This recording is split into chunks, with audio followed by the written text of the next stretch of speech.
Good morning students. आज का जो टॉपिक है वो है calculations based on atomic structures. Atomic structure के बेस पे बेस्ड कुछ न्यूमेरिकल आज हम करेंगे। उसमें फर्स्ट न्यूमेरिकल मैं ले रही हूँ। I am taking first numerical.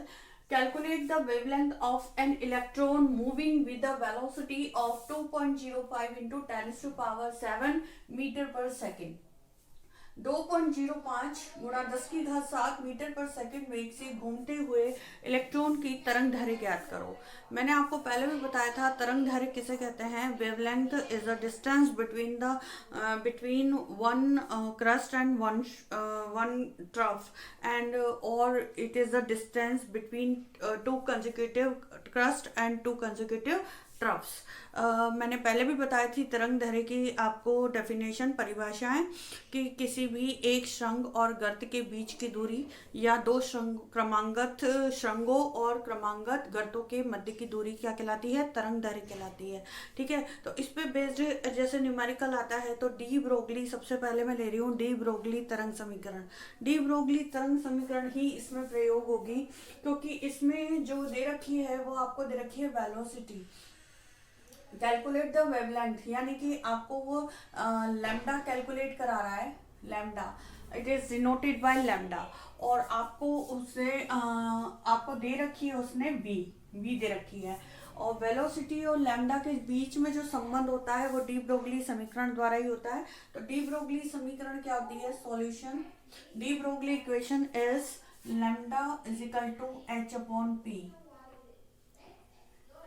और lambda is equal to h upon mv since therefore p is equal to m into v we can substitute in place of p mv।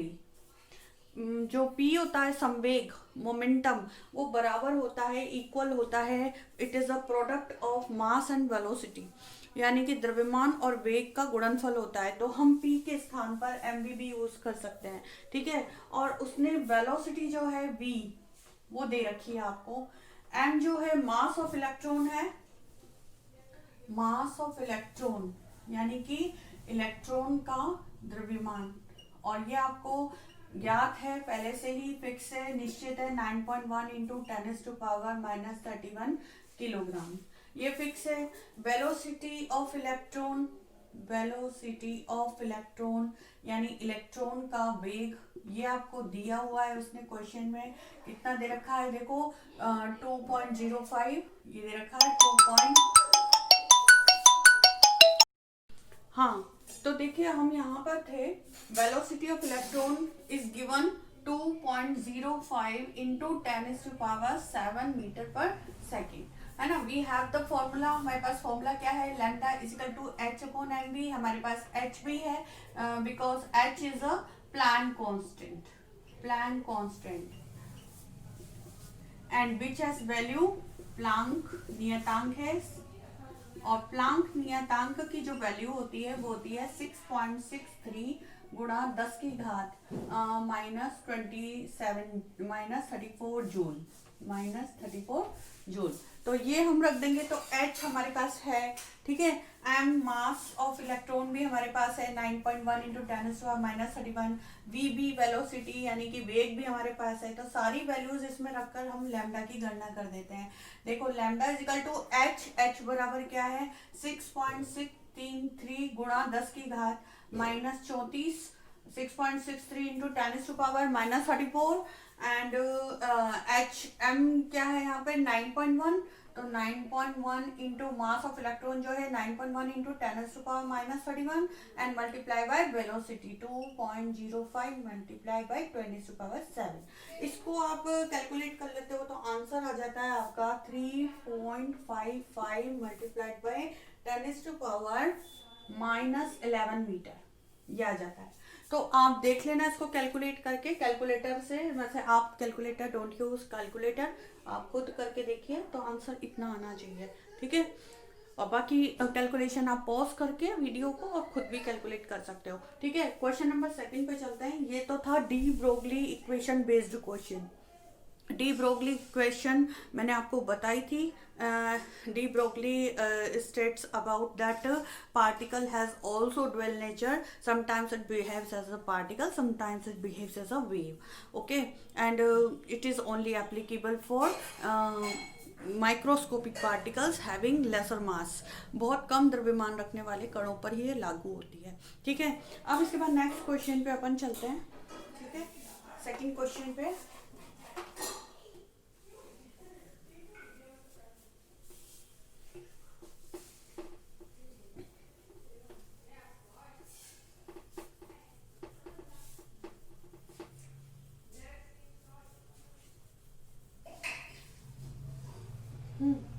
Second question है आपका,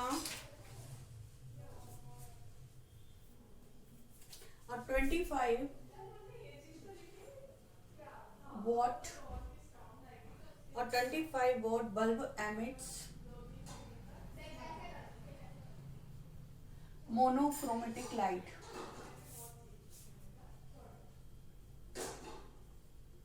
Monochromatic light of wavelength is given of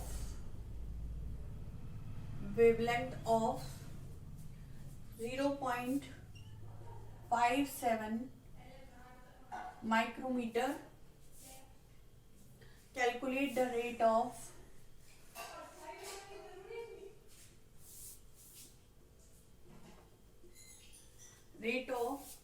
emission of quanta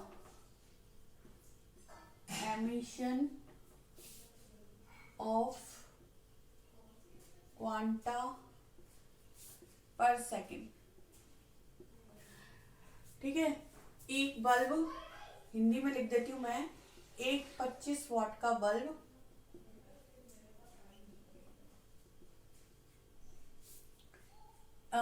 0.57 micrometer तरंग दैर्ध्य के प्रकाश को, के एक वर्णी प्रकाश को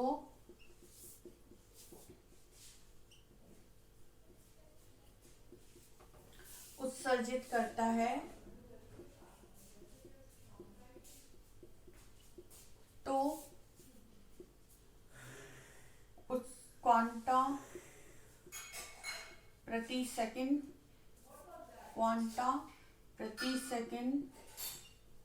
के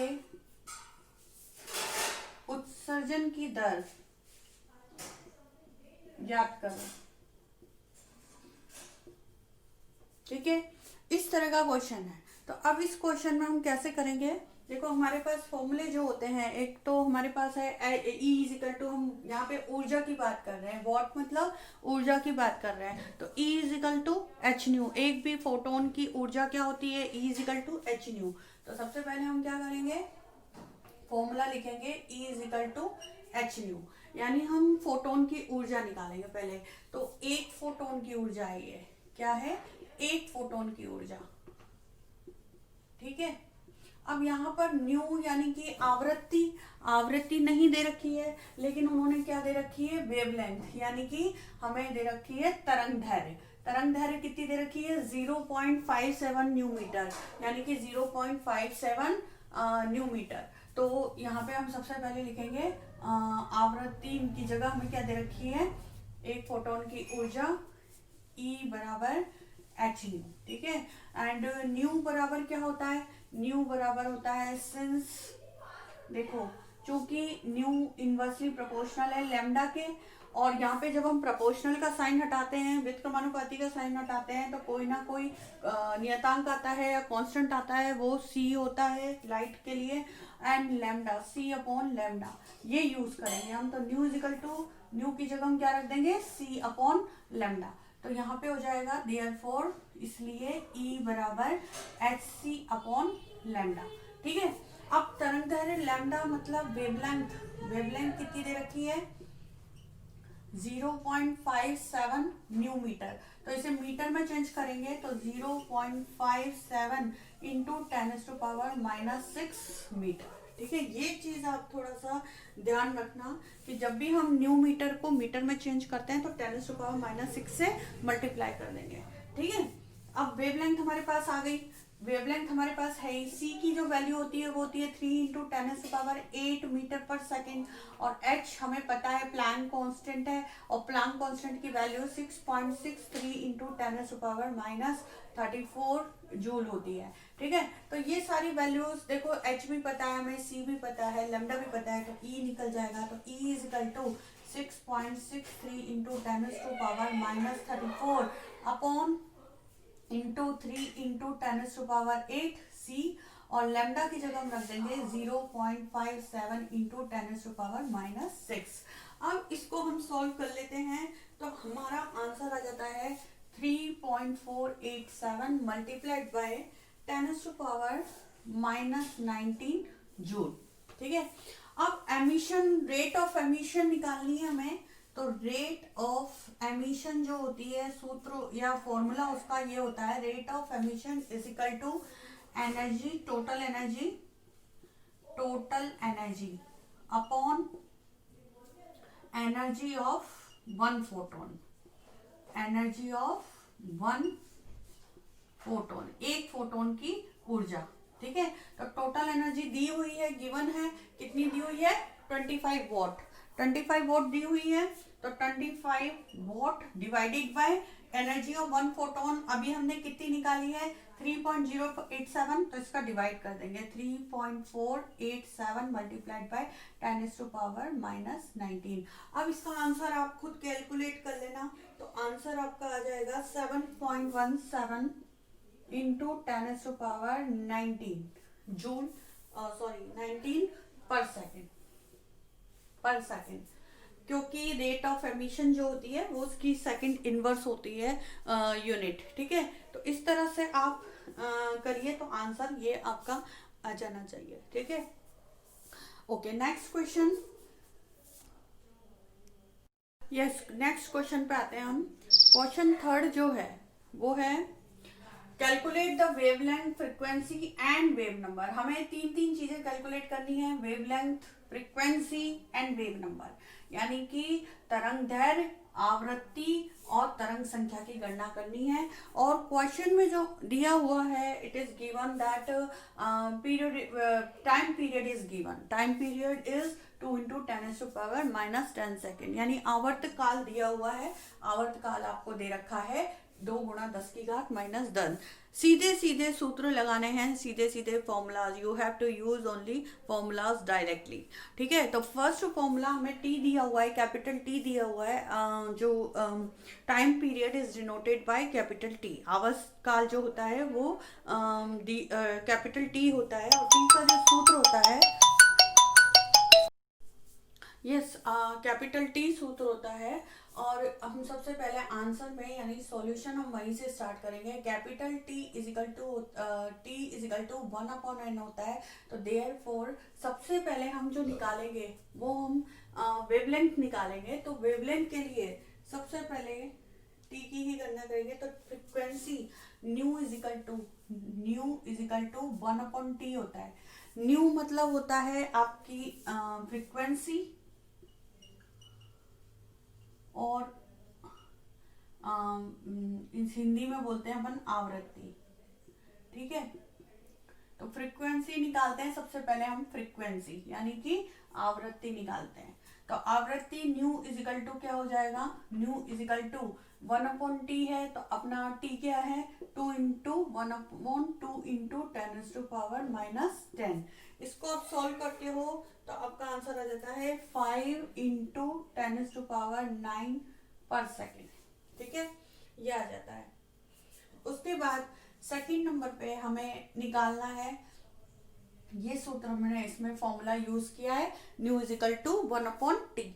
अब इसके बाद नेक्स्ट हमें क्वेश्चन करना है लैम्डा, क्योंकि न्यू आज हमारे पास आ गई है न्यू, तो अब हम वेवलेंथ निकाल सकते हैं। तो सेकंड है हमारा जो फॉर्मूला हो जाएगा वो हो जाएगा lambda is equal to C, since C is equal to nu lambda होता है, करेक्ट, तो न्यू इज इक्वल लैम्डा में निकालना है ना, तो lambda therefore lambda is equal to C upon nu, and C light velocity है, it's 3 into 10⁸ metre per second, and nu we have already calculated, हम पहले ही कैलकुलेट कर चुके हैं 5 इंटू 10⁹ तो आप इसको कैलकुलेट कर लोगे तो आंसर आपका आ जाएगा 6 इंटू 10⁻²। ठीक है, और लैम्डा की जो वैल्यू आ जाएगी यूनिट आ जाती है, वो होती है मीटर। ठीक है, तो आपका ये लैम्डा भी सॉल्व हो गया है, यानी कि वेवलेंथ यानी तरंग दैर्घ्य भी सॉल्व हो गई। अब हमारी बचती है तरंग संख्या, यानी कि थर्ड थिंग इज तरंग संख्या। तरंग संख्या को हम न्यू बार से रिप्रेजेंट करते हैं, तो nu bar is equal to 1 upon lambda होता है। तो 1 upon lambda already we have calculated, हम पहले ही निकाल चुके हैं इसकी वैल्यू 6 इंटू 10⁻²। तो इसमें 10⁻² को आप ऊपर ले जाओ अपॉन 6, यानी 100 में आप 6 का डिवाइड कर दो, तो आंसर आपका आ जाएगा लगभग 16.66 इस तरह से आंसर आ जाएगा। और न्यू बार की जो वो होती है unit is metre per second. तो इस तरह से आप एक के बाद एक सूत्र फॉर्मूला डायरेक्ट यूज करो और आंसर निकल जाएंगे। ठीक है, अब इसके बाद एक क्वेश्चन और करते हैं अपन। यस, अब नाउ लास्ट क्वेश्चन में उसने पूछा है हाउ मेनी इलेक्ट्रॉन्स, कितने इलेक्ट्रॉन होते हैं एक परमाणु में। How many electrons in an atom में have the following quantum numbers, यानी जिनकी ये क्वांटम संख्याएं होती हैं। तो इन क्वांटम संख्याओं में हमें नंबर ऑफ इलेक्ट्रॉन कैलकुलेट करने हैं, कितने इलेक्ट्रॉन हैं। यदि n बराबर 4 है and ms equal to plus half, n is equal to 3 है और l इज इक्वल टू 0 है। तो देखो n small n is a principal quantum number and l is a azimuthal quantum number. जो n है वो मुख्य क्वांटम संख्या है और l जो है वो दिगंशी क्वांटम संख्या है। तो उनकी वैल्यूज आपको पता है, मैं एक बार आंसर में बता देती हूँ। जैसे n की वैल्यू होती है वो स्टार्ट होती है k, l, m और n से, और k के लिए 1 होता है n की वैल्यू, l के लिए 2 होता है, देन 3 m के लिए और n के लिए 4 होता है, इस तरह सो ऑन होता है।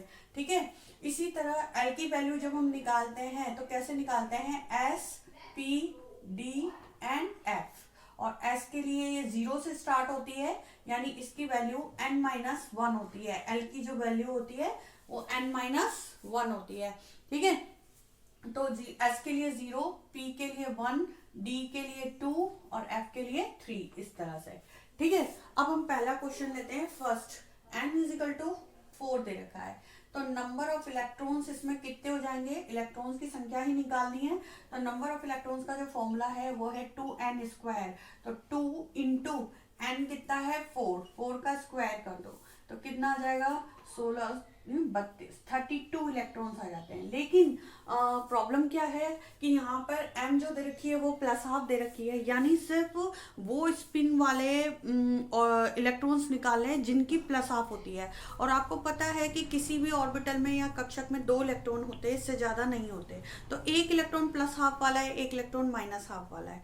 अब चाहे वो प्लस हाफ वाले सारे ले लो और या फिर माइनस हाफ वाले ले लो, तो 32 इलेक्ट्रॉनों में से आधे तो 16 यानी 16 तो प्लस हाफ वाले हैं और 16 माइनस हाफ वाले हैं। तो हम इसे डिवाइड कर देंगे 2 से। ठीक है, तो प्लस हाफ इलेक्ट्रॉन्स हैविंग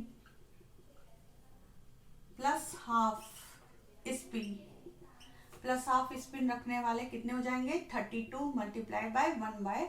तो टोटल इलेक्ट्रॉन कितने हो गए 16 इलेक्ट्रॉन्स, आंसर आ जाएगा। ओके, अब सेकंड क्वेश्चन अपन देखते हैं। सेकंड क्वेश्चन ये आपका हो गया, फर्स्ट क्वेश्चन सॉल्व हो गया। अब सेकंड क्वेश्चन देखो, n बराबर 3 के लिए है, तो n बराबर 3 के लिए यहाँ हम 3 लिखेंगे और l बराबर कितना दे रखा है 0 का मतलब हो गया इसके लिए s है, तो 3s ऑर्बिटल हो गया आपका। कक्षक जो हो गया आपका ऑर्बिटल, जो ऑर्बिटल हो गया या कक्षक हो गया वो कौन सा हो गया आपका 3s। अब 3s का मतलब है कि s कक्षक में मैक्सिमम 2 ही इलेक्ट्रॉन भरे जा सकते हैं, चाहे वो 3s है, चाहे 4s है, चाहे 2s है। करेक्ट, तो कितने इलेक्ट्रॉन आ जाएंगे 2 इलेक्ट्रॉन्स आंसर। ठीक है, इस तरह से ये वाले क्वेश्चन सॉल्व हो जाएंगे। Thank you very much. और न्यूमेरिकल्स मैं आगे ले लूँगी बाद में।